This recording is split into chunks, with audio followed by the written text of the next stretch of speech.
আসসালামু আলাইকুম রহমতুল্লাহ বরাকাতুহ। আলহামদুলিল্লাহ, আসসালাতু আসসালামু আলা রাসূলিল্লাহ বাদ। সুপ্রিয় দর্শক, বিবাহকে কেন্দ্র করে গায়ে হলুদের অনুষ্ঠান এটি আমাদের সমাজে অতি পরিচিত একটি সংস্কৃতি। একজন মুসলিমের বিবাহে গায়ে হলুদ নামের কোনো অনুষ্ঠানের অনুষঙ্গ থাকা উচিত নাকি ইসলামের দৃষ্টিকোণ থেকে এটি নাজায়েজ, সে বিষয়টি আজ আমরা ব্যাখ্যা করার চেষ্টা করব ইনশাআল্লাহ বিইذনিল্লাহ। বরকনের গায়ে বিবাহের সময় কেন হলুদ মাখা হয়, এই গায়ে হলুদ অনুষ্ঠানের গোড়ার ইতিহাসই বা কী, সে বিষয়টি আমরা জানার চেষ্টা করেছি। যেটুকু জানতে পেরেছি তা হলো, কলকাতার দৈনিক আনন্দবাজার 16 জানুয়ারি 2019 বিষয়ে একটি প্রতিবেদন প্রকাশ করেছে, যার শিরোনাম হলো বিয়ের রীতিতে গায়ে হলুদের চল কেন এলো জানেন। এই প্রতিবেদনে লেখা হয়েছে, হিন্দু বিয়ের রীতি অনুযায়ী বিয়ের দিন সকালে হলুদ মেখে স্নান করেন বরকনে। পুরাণেও হিন্দু বিয়ের রীতিতে হলুদের চল ছিল।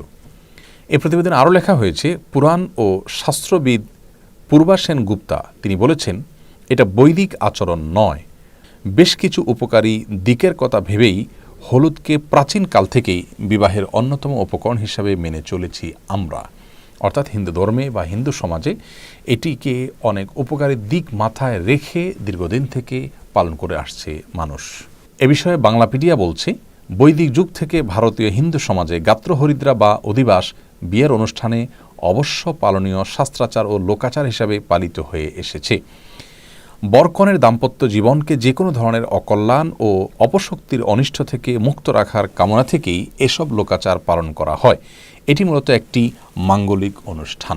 প্রিয় দর্শক, বিয়ের সময় গায়ে হলুদ বিষয়ে এই দুটি সূত্র থেকে যে তথ্য আমরা পেয়েছি সেটি একেবারেই পরিষ্কার, আর তা হলো যে এটি মূলত হিন্দুদের একটি সংস্কৃতি যা তাদের থেকে চলে এসেছে এবং এর পেছনে একটি বিশ্বাসগত দিক রয়েছে, তা হলো যে এর মাধ্যমে বরকনে নানা অমঙ্গল থেকে বেঁচে থাকতে পারে। হিন্দু ধর্মমতে বিভিন্ন প্রকার অপশক্তি আছে, সে সমস্ত অপশক্তির প্রভাবে মানুষ ক্ষতিগ্রস্ত হয়, সেগুলো থেকে বাঁচার জন্য তারা অনেক কাজ করে থাকেন, এটি তাদের ধর্মীয় বিশ্বাস।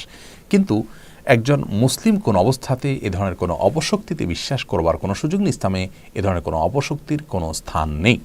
সকল কল্যাণ অকল্যাণের একমাত্র মালিক আল্লাহ রাব্বুল আলামিন।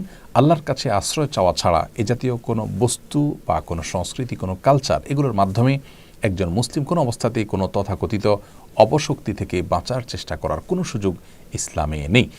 আমরা অনেকেই জানি যে এই গায়ে হলুদ অনুষ্ঠানে শুধু হলুদ নয়, বরং দূর্বা, তিল, সরিষা, আরও অনেক বস্তু ব্যবহার করা হয়ে থাকে এবং এর সবগুলোর কারণ হলো ওই যে এটাকে বলা হয়েছে মাঙ্গলিক অনুষ্ঠান, বিভিন্ন ধরনের অকল্যাণ থেকে বেঁচে থাকা এবং দাম্পত্য জীবনে সুখ শান্তি যেন হয় সেই জন্য এগুলো করা হয়ে থাকে। তো প্রথমত এটি হিন্দুদের একটি ধর্মীয় সংস্কৃতি এবং এখানে তাদের বিভিন্ন রকমের বিশ্বাসগত দিক আছে যেগুলো শিরপূর্ণ বিশ্বাস, একজন মুসলমান কোনো অবস্থাতে সেগুলো বিশ্বাস করতে পারেন না। আর এর বাইরে যে বিষয়টি আমাদের সবারই জানা, তা হলো গায়ে হলুদ অনুষ্ঠান মানে হলো নারী পুরুষের অবাধ বিচরণ, অবাধ মিশ্রণ এবং মেলামেশা। বরের গায়ে অনেক সময় ভাবি কিংবা গায়ে মহারাম মহিলারা হলুদ মেখে দিয়ে থাকেন এবং এটাকে তারা এনজয় করেন। কনের হলুদ অনুষ্ঠানে দেখা যায় গায়ে মহারাম ছেলেরা, পুরুষরা সেখানে থাকেন এবং তারা একে অন্যকে মাখামাখি করে থাকেন, গোটা শরীরে হলুদ মাখামাখি হয়ে থাকে। এর পাশাপাশি গানের যে বিষয়টি, ব্যান্ড পার্টি ইত্যাদি, এগুলো তো গায়ে হলুদ অনুষ্ঠানের অন্যতম গুরুত্বপূর্ণ অনুষঙ্গে পরিণত হয়েছে এবং এর মাধ্যমে অনেক সময় এলাকাবাসীর স্বাভাবিক জীবনযাত্রা দুর্বিষহ হয়ে পড়ে। গানের আওয়াজে আশেপাশে মানুষের বসবাস করাটাই অত্যন্ত কঠিন একটি বিষয় পরিণত হয়ে যায়। বিবাহকে কেন্দ্র করে এ ধরনের গানের অনুষ্ঠানের আয়োজন, ব্যান্ড পার্টি ইত্যাদি আমাদের এই সমাজে করা হয়, যে সমাজের মানুষ নিজেদেরকে সভ্য বলে দাবি করে, অথচ এটি কোনো সভ্য সমাজের মানুষের কাজ হতে পারে না যে আপনার গানের আওয়াজে আশেপাশে মানুষ ডিস্টার্ব ফিল করতে পারেন। তো প্রথমত বাদ্যযন্ত্রের ব্যবহার এবং এই জাতীয় গানের আয়োজনকে আল্লাহ আমাদের জন্য অনুমোদন দেননি। বিবাহকে কেন্দ্র করে যে দব বাজানোর অনুমোদন রয়েছে, ছোট শিশুদের গান করার অনুমতি রয়েছে, এটি সেই অনুমতি নয়।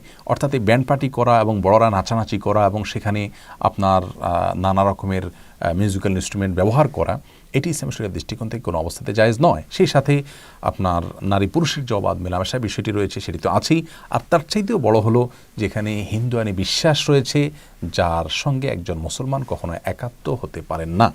বিবাহ একটি ইবাদত, এটি একটি ধর্মীয় কাজ। বিবাহের সময় আমরা চেষ্টা করি যে ইসলামী পদ্ধতিতে বিবাহটা শুদ্ধভাবে যেন সম্পাদিত হয়। তো সেই বিবাহকে কেন্দ্র করে যে সমস্ত আনুষ্ঠানিকতা আছে, সেখানে যদি অনইসলামিক বা ইসলাম সমর্থন করেন এমন কোনো কাজ আমরা করি, তাহলে সেটি কোন অবস্থাতে একজন মুসলমানের জন্য জায়েজ হতে পারে না। অতএব আমাদেরকে সুস্থ শুদ্ধ সংস্কৃতির পথে ফিরে আসতে হবে। আর উদারতার নামে বা দেশীয় কালচারের নামে ভিন্ন ধর্মের সংস্কৃতিকে নিজেদের মধ্যে ধারণ করার কোনো সুযোগ থাকতে পারে না।